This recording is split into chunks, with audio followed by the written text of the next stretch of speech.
ओम श्री कृष्णाय वयं नमः। श्रीमद्भगवद गीता चतुर्थोध्याय। आज गुरुवार 7 जनवरी 2021 है और हम 12 श्लोक तक कर चुके हैं और आज हम चौथे अध्याय का 13वां श्लोक से आगे शुरू करेंगे। पहले हम 13वां और 14वां श्लोक पढ़ लेते हैं। चातुर्वर्ण्यं मया सृष्टं गुणकर्म विभागशः तस्य कर्तारमपि मां विद्यकर्तारमव्ययम् न मां कर्माणि लिम्पन्ति न मे कर्म फले स्पृहा इति मां यो विजानाति कर्मभिर्न सबध्यते। ये दोनों श्लोक साथ साथ में हैं। इन दोनों श्लोक का कई लोगों ने बहुत गलत मीनिंग भी निकाला है, अपने अपने मतलब के हिसाब से मीनिंग निकाले हैं और हम उसकी डिटेल में नहीं जाएंगे। हम ये जानने की कोशिश करेंगे कि यहाँ पे भगवान क्या बोल रहे हैं। भगवान बोल रहे हैं कि चातुर्वर्ण्यम, ये चार वर्ण जो हैं, मया सृष्टं, इनकी सृष्टि मैंने की है। मेरे द्वारा गुणों और कर्मों के विभाग पूर्वक चारों वर्णों की रचना की गई है। भगवान कहते हैं कि ये गुण और कर्म के अनुसार ये 4 वर्ण मैंने बनाए हैं। कौन से हैं 4 वर्ण? ब्राह्मण, क्षत्रिय, वैश्य और शूद्र। सो ये 4 वर्ण मैंने बनाए हैं। तस्य कर्तारमपि मां विद्य कर्तारमव्ययम्। इस सृष्टि रचना का कर्ता होने के बाद भी, कि ये सारी संसार का मैंने रचना की है, तो उसके बाद भी कहते हैं मुझ अविनाशी परमेश्वर को मैं अव्यव्य हूँ, मुझ अविनाशी परमेश्वर को तू अकर्ता जान। तो भगवान ये बोलते हैं कि मैं अव्यव्य हूँ, इसको तू समझ। विद्या का मतलब जान, समझ। तो मनुष्य के अंदर ही ऐसी बुद्धि है जो इसको समझ सकता है। बाकी जितने भी हैं भोग योनियाँ, वो इसको समझने में असमर्थ हैं। तो यहाँ पर भगवान ने ये बताया कि मैं अविनाशी परमेश्वर हूँ, मैं अकर्ता हूँ, इसको तू जान। और ये क्यों बोला मैंने? कि कारण कि कर्म फल में मेरी स्पृहा नहीं है, मैं इससे अछूत हूँ, मैं इन सबको, ये मेरे को छू नहीं सकती है, इसलिए तू कर्म, इसलिए मुझे ये कर्म में लिप्त नहीं करते।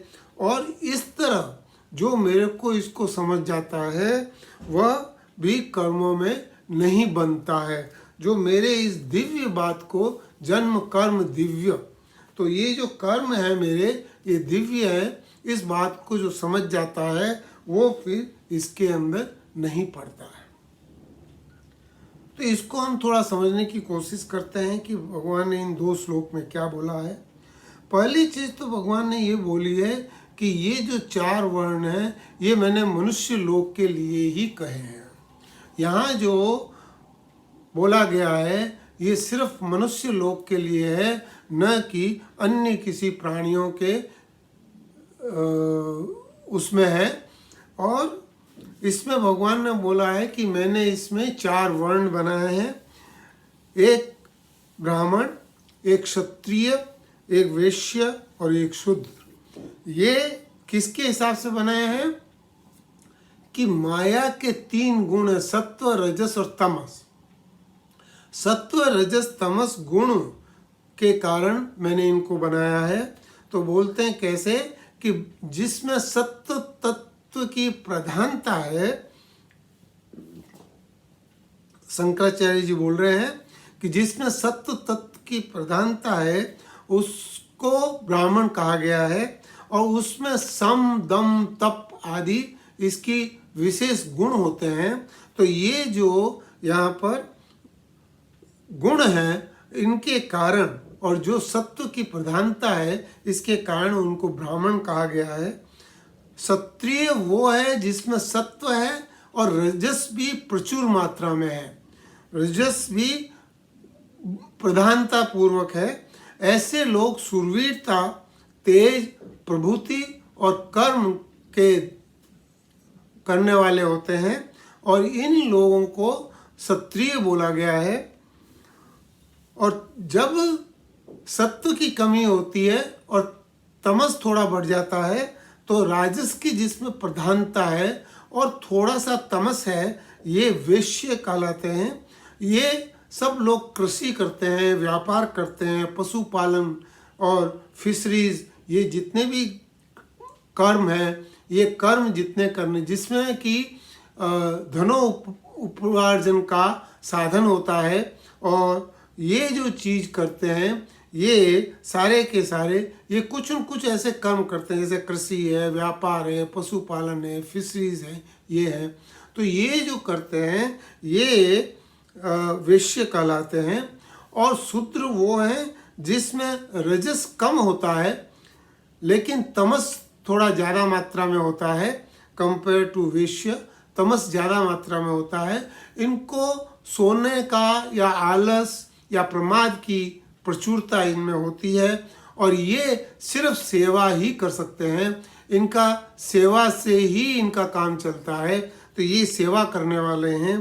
तो ये जो 4 तरह के लोग हैं, इन 4 तरह के लोगों का भगवान बोलते हैं कि मैंने इनकी सृष्टि की है। हुआ क्या है कि हमारे धर्म में ऐसा कुछ हो गया कि लोग इसको ये समझने लगे कि जो जन्म से ये हैं उनको हम ब्राह्मण, क्षत्रिय, वैश्य, शूद्र की क्लासिफिकेशन में डालेंगे। ये यहाँ पर ये नहीं बोला गया है, यहाँ पर ये बोला है कि कर्म की और गुण की प्रधानता से जो आया है उसके हिसाब से 4 गुणों में बांटा गया है, 4 वर्णों में बांटा गया है, और इसको हमें समझना पड़ेगा। देखिए ये तो बात हो गई कि समाज की, और हम पहले ये देखते हैं कि एक व्यष्टि में क्या होता है।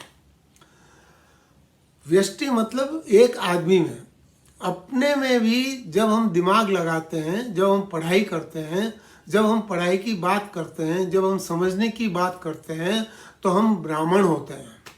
उस समय हमारे में ब्राह्मणत्व की प्रधानता होती है, सत्व गुण की प्रधानता होती है, और वो ब्राह्मण कहलाएगा। लेकिन जब हम अपनी रक्षा करने के लिए कुछ करते हैं, चलते हुए, जाते हुए, सोते हुए, उड़ते हुए, बैठते हुए, जब हम अपनी रक्षा के लिए कुछ काम करते हैं तो हम ही क्षत्रिय बन जाते हैं। और ये आपने देखा होगा कि हर एक के उसके अंदर जब कोई किसी के ऊपर कुछ ऐसी बात करता तो वो एकदम वापस उठ के बोलता है कि ये ऐसा नहीं ऐसा है। तो ये जो चीज़ है, ये मैं ये नहीं कहूँगा वाद विवाद की बात नहीं हो रही है, बात ये है कि अपने आप का बचाव करना, ये जो गुण है ये क्षत्रिय गुण है। ये आपको रास्ते चलते भी ध्यान रखना पड़ता है, ऑफिस में भी ध्यान रखना पड़ता है, घर में भी ध्यान रखना पड़ता है, और आप सोते हो तब भी ध्यान रखना पड़ता है। आप सोते हो तो मच्छरदानी लगा के सोते हो, आप सोते हो तो गुड नाइट लगा के सोते हो। तो आपको अपनी रक्षा, अपना बचाव जो करना है, ये बचाव करने की जो प्रवृत्ति है और उसके लिए जो एक्शन होता है, ये एक्शन क्षत्रिय एक्शन होता है, और ये इंडिविजुअल में होता है। जब आप धनोपार्जन करते हैं, जब आप कुछ कर्म करते हैं, जब आप में कर्म की प्रधानता होती, चाहे भले वो कृषि के लिए हो, चाहे वो पशुपालन के लिए हो, चाहे भले वो आपके व्यापार के लिए हो, और चाहे भले आप ऑफिस में कर्म करते हैं, तो ऑफिस में जाके भी जब आप कर्म करते हैं तो उसमें भी सोना या आलस या प्रमाद की बात नहीं होती है, लेकिन उसके अंदर भी आपको सजग रह के सेवा करनी होती है। तो वो जो चीज़ है वो भी आपका कर्म है। जहाँ कर्म में आप लिप्त होते हैं उस समय आप वेश्य होते हैं। और जब आप निंद्रा, आलस्य, प्रमाद और इस तरह की चीज़ों में ज़्यादा लिप्त हो जाते हैं तो उस समय आप शूद्र की श्रेणी में आते हैं। और ये शूद्र की श्रेणी में इनका कल्याण सेवा से होता है, तो इनको बोला गया है कि उस समय हमको सेवा की प्रधानता रखनी चाहिए। तो ये जो चीज़ है ये इंडिविजुअल में भी होता है और ये समाज में भी होता है। समाज में अगर ये कर्मों का विभाग नहीं होगा तो समाज में व्यवस्था बिगड़ जाएगी, समाज की व्यवस्था बिगड़ जाएगी। कोई अगर ये कहे कि पहले के जैसे कोई ब्राह्मण हो, क्षत्रिय हो, ये हो, वो बात यहाँ पे नहीं कही गई है। यहाँ पर आपके कर्मों के अनुसार और गुण के अनुसार इसको विभाजित करके बोला गया है। और इसलिए भगवान बोलते हैं कि ये मैंने सृष्टि के प्रारंभ में मैंने ये 4 विभागों की रचना की है। और जितने भी कर्म हमारे होते हैं, जितनी भी चीज़ें हमारी होती है, जितने भी गुण और कर्म हैं, ये इन 4 विभागों में बांटे जा सकते हैं। तो ये जो चीज़ है इसको हमें ठीक ठीक से समझना पड़ेगा। जब तक आप गुण और कर्मों का विभाग ठीक ठीक से करते हैं आपको अपने कर्तव्य पालन में सुगमता रहती है। और जब आपको कर्तव्य पालन में सुगमता रहती है तो फिर आप अपना कार्य सुचारू रूप से कर सकते हैं। यानी कि आपको अध्यास से आप बच सकते हैं। जो हम तीसरे अध्याय के अंदर हमने बात की थी कि कर्तव्य कर्म कैसे करना चाहिए, वो अलग अलग स्थिति के अंदर 5 स्थितियों में बताया था। और वो 5 अध्यास जो थे बड़े, वो 5 अध्यास का उन्होंने वहाँ पर निवारण किया था। तो वो जो चीज़ है वो कर्तव्य कर्म को हम ठीक ठीक से कर सकेंगे। तो ये चीज़ वहाँ पे बताई है। यहीं पर भगवान ने कहा कि कहीं कोई गलत नहीं ले ले, ये नहीं समझे कि मैंने सृष्टि की रचना की है इसलिए मैं करता हूँ। भगवान बोल रहे हैं कि मैं करता नहीं हूँ। क्या बोला भगवान ने यहाँ पर?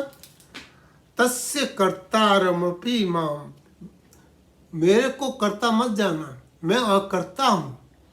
विद्य, जानो, समझो। क्या समझो?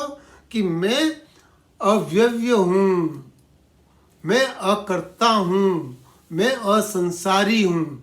इसको जो ठीक ठीक से समझ जाता है कि कैसे भगवान ये सारी संसार की रचना करने के बाद भी वो असंसारी है, अकर्ता है, अव्यव्य है।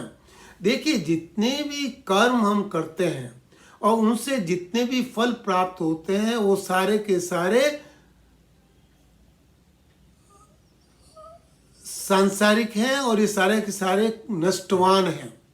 ये सारे के सारे नष्ट होने वाले हैं। कोई भी फल इसमें परमानेंट रहने वाला नहीं है। तो इसलिए सिर्फ और सिर्फ भगवान ही इसमें अव्यव्य है। भगवान का अंश, हमारे जीवात्मा चेतन अंश जो है वो अव्यव्य है। तो बाकी सारी की सारी चीज़ें खर्च होने वाली हैं, वो यहाँ रहने वाली नहीं है।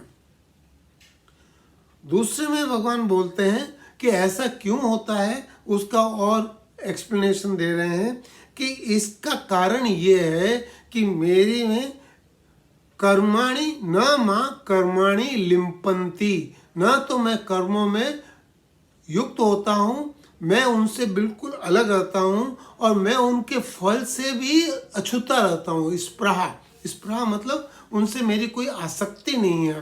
तो भगवान की न तो कर्मों में आसक्ति है और न ही कर्म फल के अंदर आसक्ति है। और बोले कि इस तरह से जो मुझे तत्व तत्वतः जान लेता है, जो मेरे को इसको ठीक ठीक से समझ जाता है कि क्यों मैं इसके अंदर अकर्ता हूँ, क्यों मैं अवयवी हूँ, क्यों मैं असंसारी हूँ, तो ये जो समझ जाता है वो फिर कर्म के बंधन में नहीं पड़ता है, वह कर्म के बंधन में नहीं बनता है। तो ये जो है ये यहाँ पे बताया।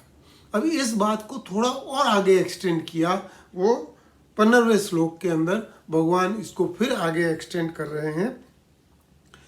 एवं ज्ञात्वा कृतं कर्म पूर्वेरपि मुमुक्षुभिः कुरु कर्मेव तस्मात् त्वं पूर्वे पूर्वतरं कृतम्। एक बार वापस पढ़ते हैं। एवं ज्ञात्वा कृतं कर्म पूर्वेरपि मुमुक्षुभिः कुरु कर्मेव तस्मात् त्वं पूर्वे पूर्वतरं कृतम्। यहाँ दो चीज भगवान बहुत विशेषता से बोल रहे हैं। पहला तो ये बोल रहे हैं कि पूर्व काल में जो मुमुक्षुओं ने किया था उसी प्रकार कर्म करते रहना चाहिए। कुछ लोगों को ये समझ आता है कि मुमुक्षु जो हो गए हैं उनको कर्म नहीं करना चाहिए। एक्चुअली गीता के अंदर कहीं भी कर्म नहीं करने की बात नहीं की है। अकर्म का मतलब कर्म नहीं करना नहीं है, तो वो हम आगे देखेंगे। लेकिन यहाँ पर ये समझना है कि कर्म नहीं करने की बात कहीं भी नहीं की गई है। मुमुक्षु जो भगवान को प्राप्त हो गए हैं, जो भगवान सरीके हो गए हैं, उनको भी, वो मुमुक्षुओं को भी कर्म करते रहना चाहिए। और दूसरी चीज ये बोली कि इसलिए तू पूर्वजों द्वारा सदा किए जाने वाले कर्मों को करता रह। जो पूर्वजों ने जो किया है, मतलब पूर्वज आपके जो पहले वाले हैं, इन लोगों ने कुरु कर्मेव तस्मात् पूर्वे पूर्वतरम कृतम, जैसे पहले उन्होंने किया है। पहले एग्जाम्पल दी थी, जनकादिक की एग्जाम्पल दी थी, हाँ, और सूर्य की एग्जाम्पल दी थी, इक्ष्वाकु की एग्जाम्पल दी थी, मनु की एग्जाम्पल दी थी। और इस तरह से जो पूर्व में और इससे पहले अगर आप सृष्टि की रचना को देखेंगे तो भगवान ब्रह्मा जी ने जब सृष्टि की रचना करने के लिए बैठे तो जितनी भी वो जीव बनाते, जितना भी वो करते, वो इमीडिएटली भक्ति करके भगवान में लीन हो जाते। उन्होंने बोला ये सृष्टि कैसे चलेगी। तो ये जो पूर्वतर है, मतलब पहले अपने पूर्वजों ने जो किया है। देखिए सनातन धर्म में एक बड़ी सी बात है, वो बड़ी बात ये है कि नए तरीके से कोई काम अगर आप करते हो तो उसको बड़े ध्यान से करने का है। उसमें चांसेस हैं कि आप कुछ गड़बड़ कर जाएंगे। इसीलिए बार बार बोला है, गुरु आचार्य उसके कहे अनुसार आप काम करें, शास्त्रों के अनुसार काम करें। पूर्वे पूर्वतरम कृतम, जो पहले काम किए गए हैं, जो विहित कर्म बताए गए हैं, उन कर्मों को हमको करना है। कोई नए कर्मों को, ये नई चीज़ों को बड़ी सावधानी से करना है, वो भी आचार्य या शास्त्रों को ध्यान में रखते हुए। तो ये जो चीज़ है ये बड़ी विशेष बात है। तो यहाँ पर भगवान ने ये बोला है 15वें श्लोक में कि पहले जैसे मुमुक्षु लोगों ने जिस प्रकार कर्म किए थे जनकादिक आदि ने, और तुम्हारे भी पूर्वजों ने जैसे कर्म किए थे, तुम सदा उस तरह के कर्म करते रहो और उन्हीं की तरह कर्म करके मुक्ति को प्राप्त हो। तो ये जो चीज़ है ये बड़ी ही एक विशेष, सनातन धर्म की एक विशेष बात है। आप देखिए कि इसके अंदर बहुत सारी चीज़ों का मेल है, बहुत सारी चीज़ों का, इसीलिए बताया गया कई जगह कि गुरु के सानिध्य में जाके रह के और वहाँ से शिक्षा ग्रहण करना, ये एक हमारे शास्त्रों की एक विशेषता है। और ये जो है, ये भगवान का मत ये है कि मुमुक्षु जागृत होने पर भी कर्मों का त्याग नहीं करना चाहिए, प्रत्युत कर्तव्य अभिमान तथा फलाशक्ति त्याग करके कर्तव्य कर्म करते रहना चाहिए। कर्म करने से बंधन होता है, पर कर्म योग से मोक्ष या विश्राम प्राप्त होता है। कर्म योग करना चाहिए, लेकिन कर्म करने से बंधन होता है। तो कर्म योग की तरह अगर आप नहीं करेंगे तो बंधन होगा। तो इसलिए ये बड़ी सावधानी यहाँ पर रखने के लिए बोला है कि अपने मुमुक्षुओं को देखो, अपने पूर्वजों को देखो और उसके हिसाब से आप कर्म करो। आप, मैं जैसे अकर्ता हूँ, मैं जैसे अव्यव्य हूँ, मैं जैसे असंसारी हूँ, वैसे ही तुम कर्म करो। और इसको जो तत्वतः जान लेगा वह मेरे को प्राप्त करेगा। वह कभी कर्मों में नहीं बंधेगा या पाप और पुण्य का भागी नहीं बनेगा। तो ये जो चीज़ है ये हमको देखनी है। सृष्टि और व्यष्टि में दोनों साइड में अगर आप देखेंगे तो ये चारों वर्ण मौजूद हैं। ये चारों वर्ण, चाहे भले आप इसमें कुछ भी कर दीजिए, ये जाति पाति से रिलेशन नहीं है, इनका सिर्फ कर्म से रिलेशन है, गुण से रिलेशन है। गुण कर्म विभाग योग, गुण और कर्म का विभाग है। ये जो चारों वर्ण हैं, चतुर्वर्ण है, ये गुण और कर्म का विभाग है। इसलिए कभी भी इसको जात पात से रिलेट नहीं करें, इसको अपने कर्मों से रिलेट करें और इसको अपने गुणों से रिलेट करें। आप अपने आप को पहचानने की कोशिश करें कि आप कौन से गुण में हैं, आप कौन से कर्म में हैं और कैसे आप इसके अंदर उत्तरोत्तर वृद्धि कर सकते हैं, ऊर्ध्व गति को प्राप्त हो सकते हैं। और इसके लिए हमको इस बात को, भगवान की इस बात को ठीक ठीक से समझना पड़ेगा। आगे भगवान बताएंगे कि कर्म के अंदर कैसे सावधानी बरतनी है, कर्म क्या होता है, अकर्म क्या होता है।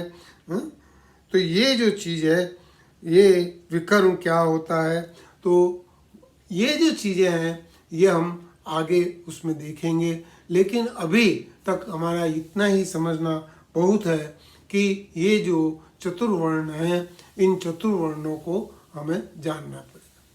यहाँ पे एक चीज़ और बताऊं, वो ये है मुख्य बात कि हमारे इसमें 4 वर्ण हैं और 4 आश्रम हैं।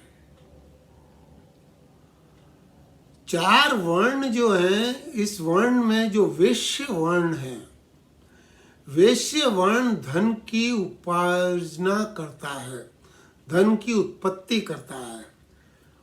और जितने भी दूसरे वर्ण हैं वो वैश्य के धर्म उत्पत्ति के माध्यम से ही उनका खर्चा चलता है। जैसे मान लीजिए ब्राह्मण है, तो ब्राह्मण वैश्य जो कमाएगा, वैश्य जो धनोपार्जन करेगा, वो धनोपार्जन से क्षत्रिय को भी मिलेगा, शूद्र को भी मिलेगा, वैश्य के पास तो है ही है, और वही ब्राह्मण को मिलेगा। तो आप ये समझिए कि जो धनोपार्जन होता है, जो चलता है, वो वैश्य की उसके अंदर प्रधानता है। इसी तरह जब आप चारों आश्रम को देखेंगे तो ब्रह्मचर्य आश्रम, आपका गृहस्थ आश्रम, संन्यास आश्रम और उसके बीच में अपना वानप्रस्थ आश्रम। तो ये जो चारों आश्रम हैं, इसमें गृहस्थ आश्रम पे बाकी तीनों आश्रम का लोड है। ब्रह्मचर्य जो है उसके अंदर बच्चों का लालन पालन करना, ये भी गृहस्थ आश्रम वाले को करना पड़ता है। जो वानप्रस्थ हैं, जो बूढ़े लोग हैं, माता पिता, उनका भी गृहस्थ को उनका लोड लेना होता है, उनका खर्च वहन करना होता है। और सन्यासी लोग होते हैं जो जिनका कहीं किसी से कोई रिलेशन नहीं है, लेकिन साधु संत हैं, वो भी गृहस्थ पे ही डिपेंड करते हैं। तो ये जो गृहस्थ आश्रम है, इसके अंदर तीनों आश्रम का संचालन का लोड या आप ये कहिए कि उनका जो भार है वो भार गृहस्थ आश्रम में होता है। तो ये चीज़ हमको थोड़ी थोड़ी समझनी पड़ेगी कि चारों वर्णों में वैश्य का